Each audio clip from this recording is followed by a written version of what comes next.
உள்ளாட்சி அரசு செய்தியால் இணைவோம். வணக்கம். உள்ளாட்சி அரசு செய்திகள் வாசிப்பது சரவணன். கோவை சிங்காநல்லூர் சட்டமன்ற தொகுதிக்கு உட்பட்ட கள்ளிமடை, கரும்புக்கடை, அக்ரஹாரம் பகுதிகளில் சட்டமன்ற உறுப்பினர் நா. கார்த்திக் ஆய்வு. கோவை மாவட்டம் சிங்காநல்லூர் சட்டமன்ற உறுப்பினர் நா. கார்த்திக் கள்ளிமடை, கரும்புக்கடை ஆகிய பகுதிகளில் ஆய்வு மேற்கொண்டார்.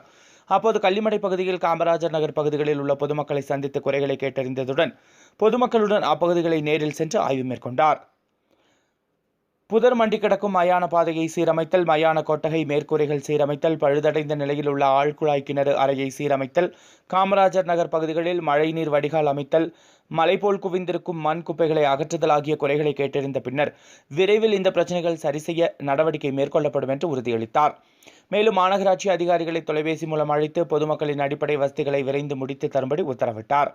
அப்போது உடன் கிளை செயலாளர் மு. மனோகரன், ராமு, திராவிடமணி ராமு, தென்னவர், செல்வம், ராமகிருஷ்ணன், முனுசாமி, ஆ. பாலன், சுந்தரம், ரமேஷ், கருணாகரன், சண்முக சுந்தரம், செந்தில் குமார், புவனேந்திரன் ஆகியோர் உடனிருந்தனர்.